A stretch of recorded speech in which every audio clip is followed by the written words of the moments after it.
Hi, this is Craig Metrowich for VideoCelebrityNews.com, and earlier on we were on Facebook.com/Metrowich, in which we did a live, uncut, unedited intro. And I've got with me today two wonderful people, youth on this side, wisdom on this side. You can say no. Introductions. I've got Dr. Pieter Van Rooyen with me. That's wisdom this side. I've got a superstar athlete this side with me, and that's Ruhan Van Rooyen. And today we're doing the uncut, unedited version for Video Celebrity News, in which we're going to discuss in detail on the theme about self-confidence equals winning, with the intention to inspire you, energize you, and excite you about life and business. Doc, can you mention to us how proud you are as a parent, first of all, before we get to the business side, that we have in your family's DNA now a superstar being your son? How does that feel? How does that feel? You're in shock. You really want to know. How does that feel? Is it really possible to answer that? Yeah, how does that feel? It's amazing. It's an unbelievable privilege to be a parent to such a committed person. And let's hope he stays this way, by the way. Hey? If he doesn't, I'll come and sort him out for you. Remember you mentioned genes. Yes. They don't change. They don't change. Eh? So he won't change. Okay. No, Ruhan, it's been amazing what he's achieved in a very short space of time, since his career didn't start long ago. I mean, it started very late during the school setup, and then from there onwards, it just went up. So let's position that. Why are we doing this interview today is that Ruhan is a superstar athlete, went to the World Championships in the T30 category, 200 meter, right? You also did the 100 meter, but the 200 meter is what we're going to talk about, because I saw there that you did what we call your personal best. Let's go with it. How did that feel on the day, entering a race, not winning, but knowing that that was your personal best? Let's talk about that feeling. How did that feel?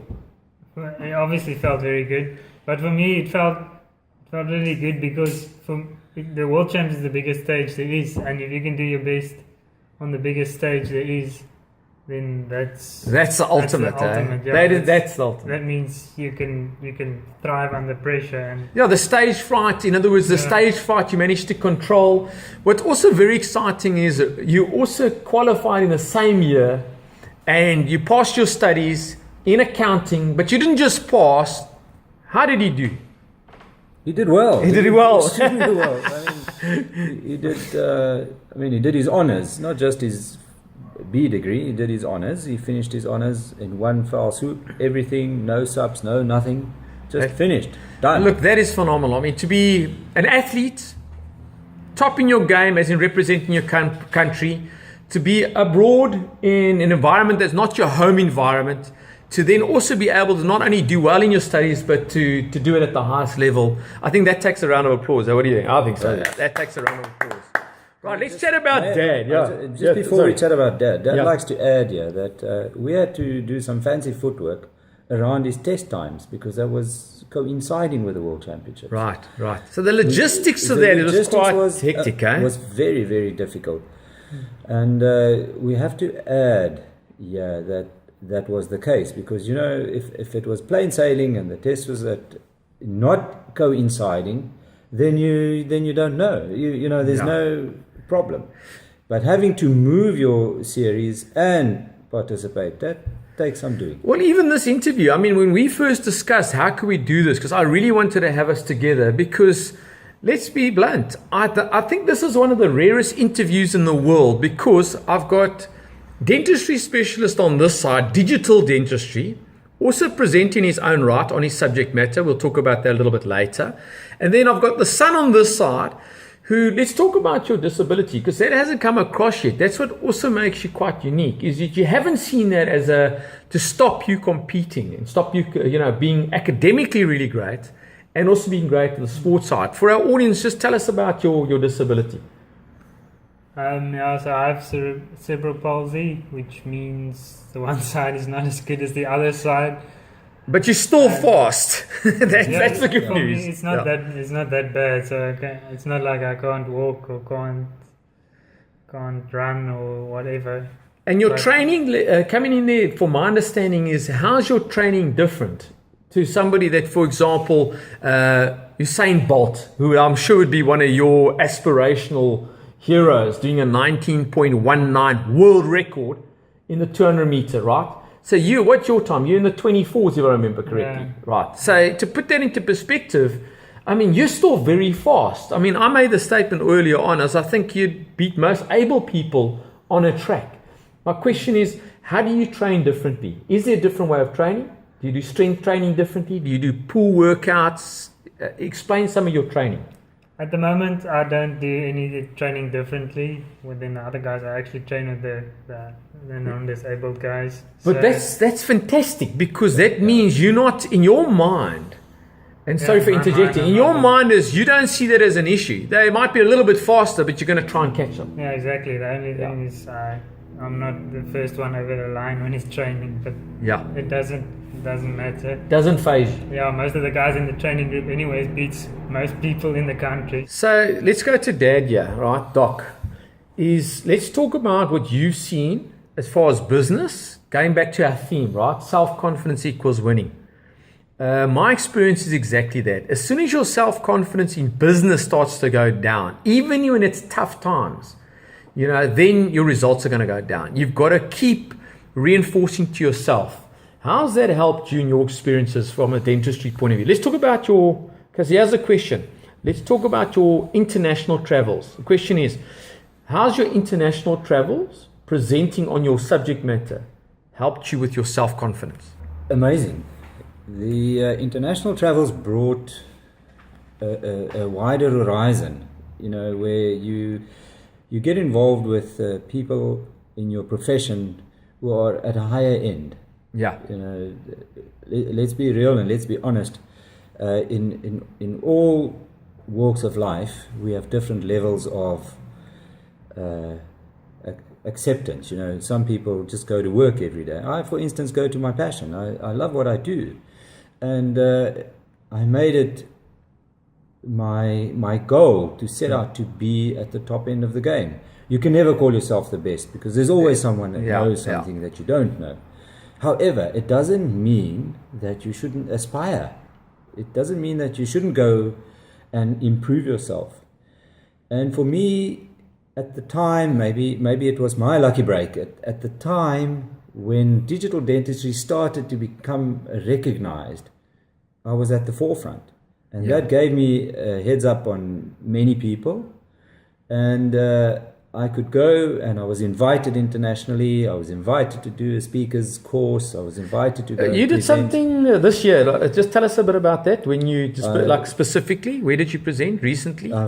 Recently, I've presented in. You might think I went on holiday. I presented. Well, yeah, that's what I thought. Sorry. I presented in Berlin. I presented in Mauritius. I presented in Singapore. Now, hang on, that's a holiday. Don't you agree? Why weren't we invited to that? Mauritius. Remember to book it right. Remember to book it right. If you present on Thursday and Friday, then make sure that you only come back on Sunday. Yeah, stay for the weekend, windsurf, surf. I get that. That's it, yeah.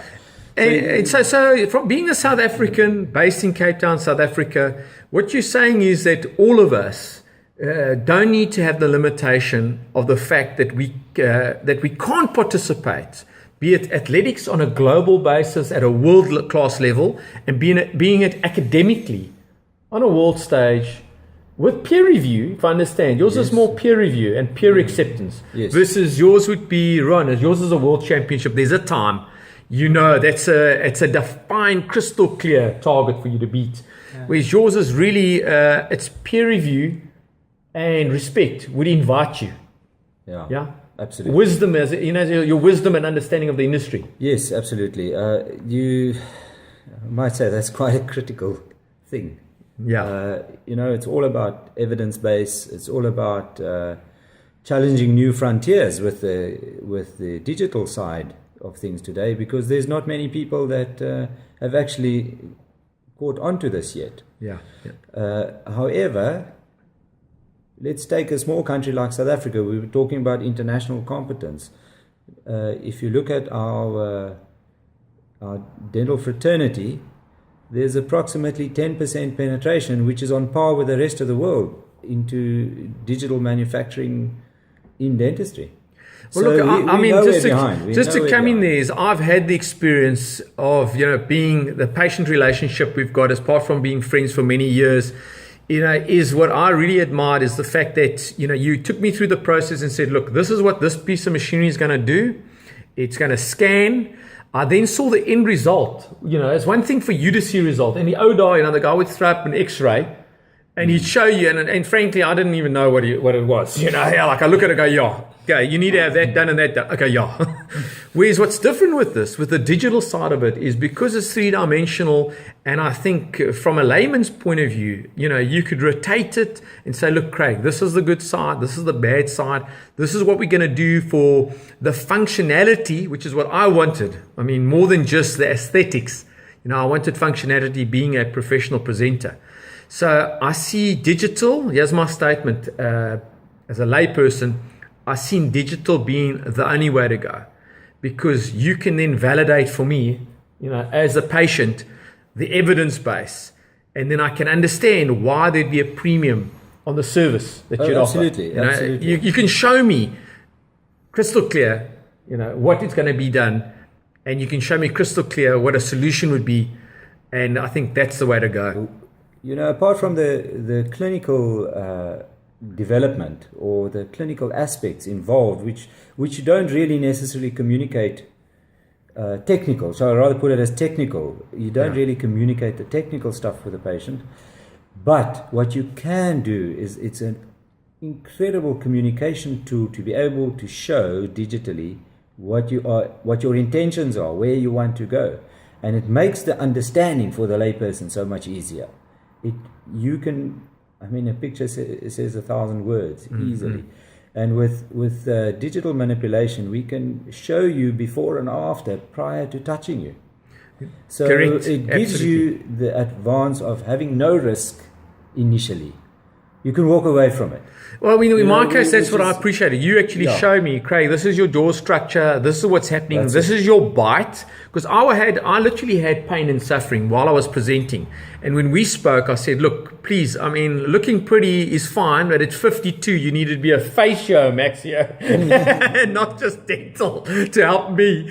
But you took away, literally, from the consultation, you took away the pain for me. And that I appreciate. Apart from doing a job of trying to make me look great, which is for your self-confidence, which it is. So let's go to Ruhan here. Ruhan, you've got a great dad. I can tell you that. I've known him for a long time. But what have you guys learned in your relationship as the parent and bringing it back to your competitiveness? What has dad taught you and the family taught you about, competing? Did they teach you anything? You can say no, I don't mind either. Maybe you did it all yourself. I was just going to say, you better answer nicely. No. Now's the time. It's almost Christmas, by the way, for our audience. This is the time for him to get his shares up. If you want to be invited to the Christmas lunch. Yeah, no, you said obviously when you start something, you need to finish. Okay, so that's dear sessions for more. Translation is having that tenacity and drive and never giving up. But no, it's just, deursettingsvermoë is one big thing. And it's about, you need to enjoy the stuff you compete Hey, in. well said. Enjoy. Yeah. So you can't just go and do something that you're not going to enjoy, even if you're good at it. It's not going to... Which was maybe the case with athletics. It wasn't my first choice, because running around, getting tired, and not getting anything back for it was tough at the beginning, but you get used to it, and the guys there is nice, and you make friends and all those kind of stuff, and then you... What's the camaraderie like, by the way, in your sport? It's very good. Okay. So it's competitive, but you have... that's why we love our ocean sports, am I right? Yeah. Seriously, that's what I love. I tell every parent, please, man, get your kids involved in sports. Because, what I found is... first of all, nobody asks me down at the ocean, doing my extreme sports. They never go like, okay, what's your job? Am I right? No. What's your title? I've never had anybody ask me. They'll go, hey, can you do a forward loop and land it? Can you show me how? On the track, is it the same thing? Like before you guys go and actually compete to beat each other, is there a great vibe between all of you as teammates, even though you're competitors? Yeah, it's we're friends first, and then Yeah. it's like with Charles, he's my best friend before. Even on the track, it's not about who wins and who loses. Afterwards, it's back to normal. You're all trying to do your best on the day. Yeah, you're basically doing your best for yourself, and then you're happy if you did your best. Doesn't matter if I won or he won or another guy won. It doesn't. Yeah. So it's very, as I say, we're friends first, and then on the track, and it's the same.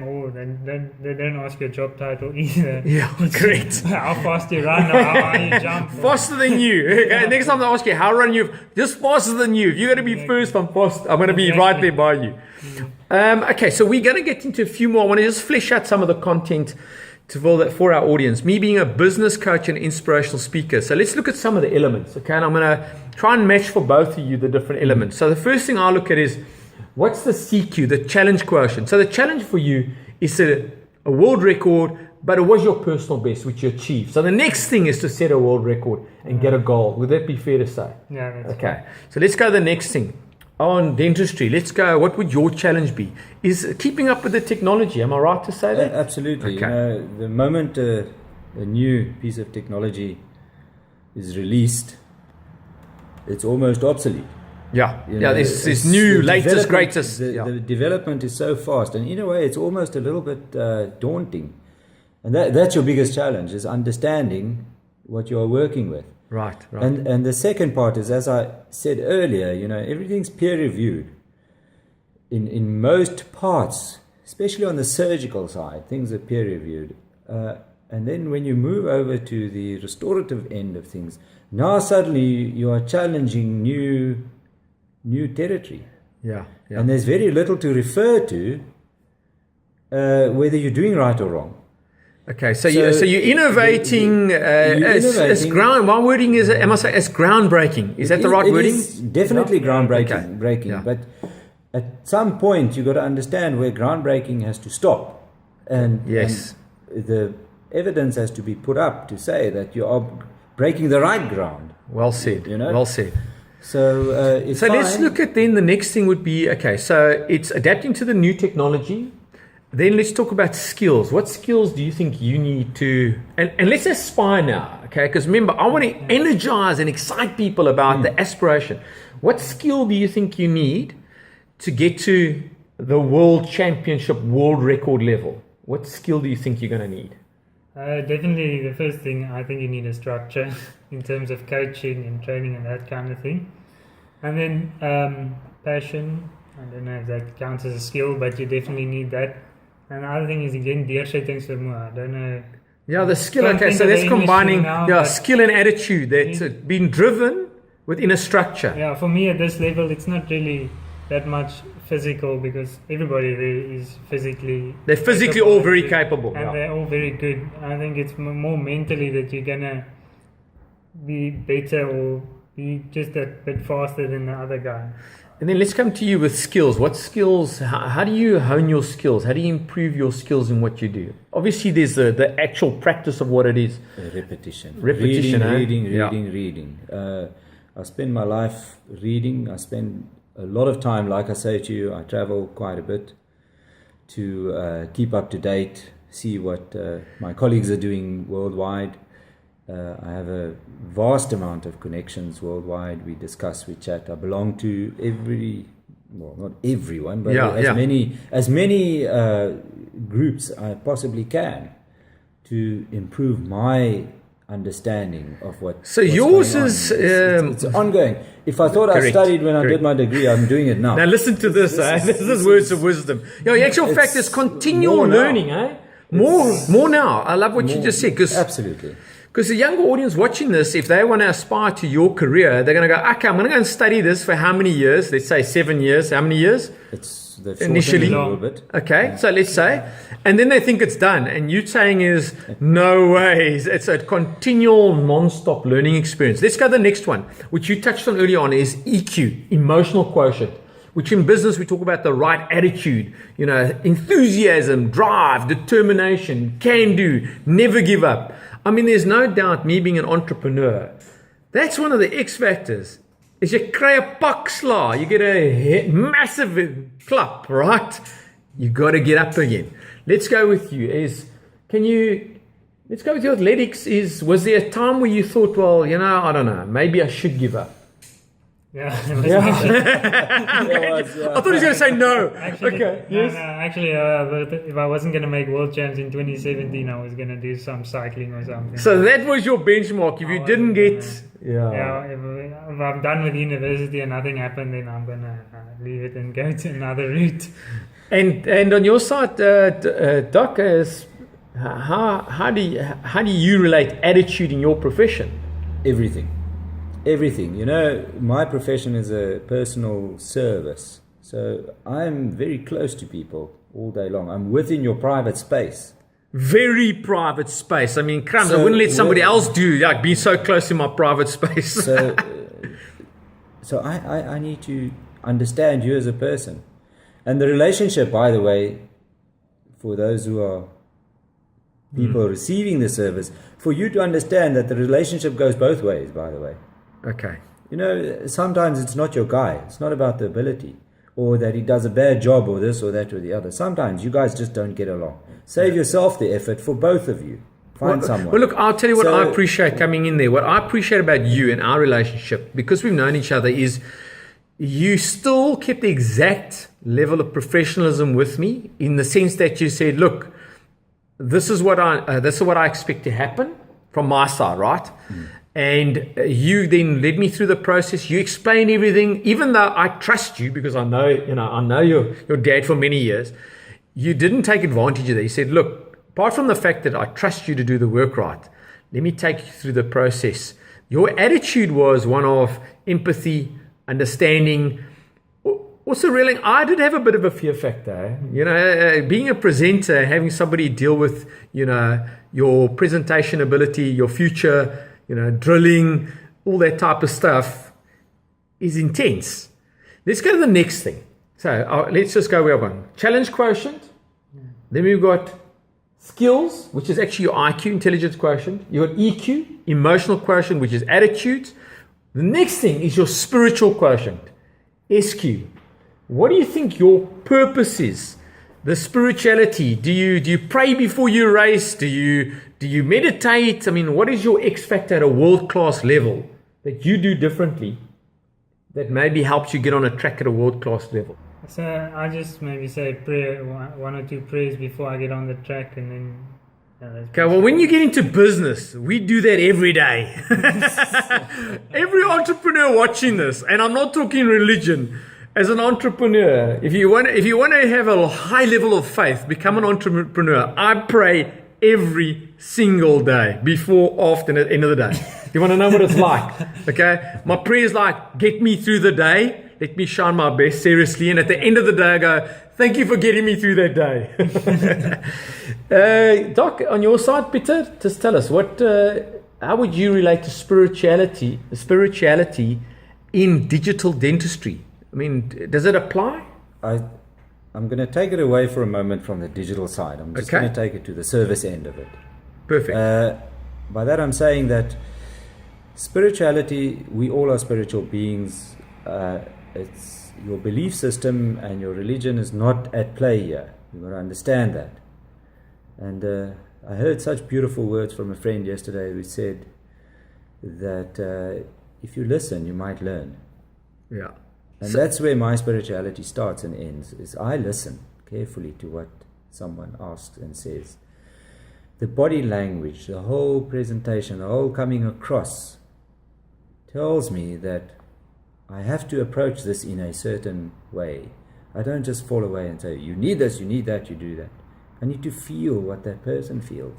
So that to me is absolutely key, that you connect with the spirituality in your own right, for yourself, and to whoever your spirituality goes. And then the same with the spiritual being that is receiving your service. You need to connect with that. And once you connect with that, then you can start building a relationship. And the relationship is of key importance when it comes to the trust. Yeah. So your outcome is directly related to that. So these are words of wisdom for us. And I'll tell you, I'm 52 years young. I've got a 5-year-old. And the interesting thing is, she's taught me to pause and to listen. Because what'll happen is I'll say to her, hey, Daddy wants to do this and this with you and I'll suggest what I think will be quite a cool idea. And interestingly, when I ask her, what would you like to do? And I pause and I listen. Then she'll say, Dad, I just want to go and watch a movie with you. Now, that's the last thing I thought she'd want to do. Right? On my to-do list, I want to keep her hyper and games. And this is pearls of wisdom in the sense that being an entrepreneur, one of my biggest challenges has always been to pause, to have what we call a stop meeting, to reflect, to strategize, and to listen. Next point. You're going to love this point. And we're almost wrapping up. We've got a few more minutes. The next one's called PQ, physical quotient, actions. Okay, that's what's going to love this. In other words, if those little legs aren't going like crazy, okay, you're not going to win the race. What actions are you going to take going forward into the new year to lift your game? What do you think? And I've got a suggestion for you, by the way, because I watched this video a few times, and I have done athletics, not at your level, but I think me being objective, I can give you some of my pearls of wisdom. So the question is, what new actions do you think you should do going forward to lift your game? Okay, firstly, I need to get a gym trainer. That's a good action, a gym trainer. I've gotten that now in November because I gymmed on my own since World Champs, or even before World Champs. Right. So I need to get that. As I said, structure is a very big thing for me. I feel like if you have a good structure behind you and people who support you, then it will help you instead of just having a coach at the track and then going to the track every day. It's good, but at that level of competition, you need at the track every day is not gonna. That's not gonna. It's much more than just on the track. Cut the mustard anymore. Yeah. Especially at that level, the other guys are. It's all angles that people are coming in and helping them. So I think that's what I need to try and sort out. That would go far in helping me physically, and that's going to help me mentally as well, because then I'm going to feel people want to help me and they believe in me, and I also have the same attention as other guys. So I'll be able to compete at the same level. At that level, correct. Yeah. So here was what I watched your video a few times deliberately. Would I be right to say one of the biggest challenges with you, okay, is going to be your arm movement, yes or no? Yes. Okay, so out of the starting blocks, I want you to go and watch this, okay? Go and watch all those races again. If you watch literally out of the starting blocks, the arm movement versus leg movement. So I think your leg movement, I think you're super fast. If I watch his leg movement, right? Because what happens is in your races, I watch you're starting, the get out of the blocks is difficult for you. I understand that. That's where you need to, me being objective is to work on that. Then you catch up. He catches up all along. I see you start gaining. So my feedback to you, being an objective outsider who cares about your success going forward, is when you go and see your coach and you go and watch those videos, see how can you get out of that block faster, working on this strength, right? So that you can get that movement going quicker. Because I think your leg movement is phenomenal already. So you saw him, miskien nie. Yeah, I do agree. I don't know. Because one of the competitors, he needs to use a physical wooden block. I've watched it, okay? In order for him to get out of the blocks. And if I watch, for example, Charles, who won, okay, leg pace, fast, but his arm movement, his arms are like, seriously, he's working, and also breathing. That was the other thing, because we're talking physical now, right? Yeah. You watch the race that he won versus the guy from Brazil. The guy from Brazil wasn't focused on his breathing. Go and watch that race again a few times. Okay, the guy that won, his arm movement, breathing movement. Okay, so bringing that to business. Okay, shout out to Tony Robbins.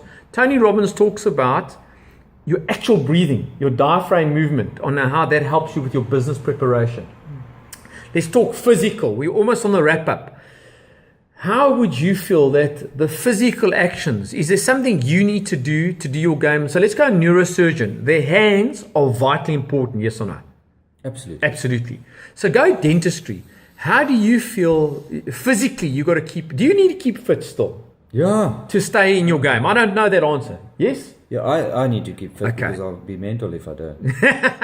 Okay. Yeah. In other words, your fitness helps your mental energy. It does. And also, you are taught ergonomic positions when you have to work, and your sitting position when you work with people, especially what we do. But we don't always stick to that. Right. You know? Okay. And the first physical for me, the challenge this year, coming 2018, microscope. Okay. Explain. Vision. Okay. Explain. Vision. Vision is such a physical thing. And we're working in dentistry nowadays on microscopic levels. When we measure stuff, we measure it in microns. We don't measure in millimeters anymore.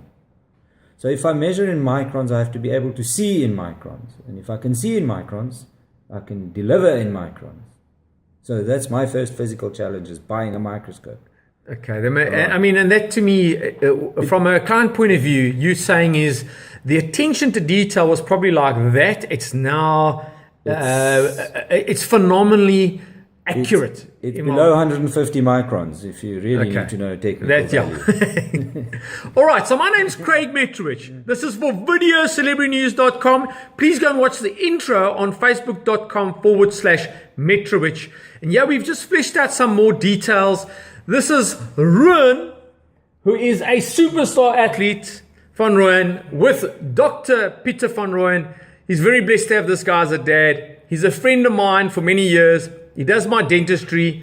He's helped me with my smile and the functionality, which is very important to me. And this is the wrap up. Share the good news, share the light, share the positivity, and just share a world championship the next time we meet. That's a wrap.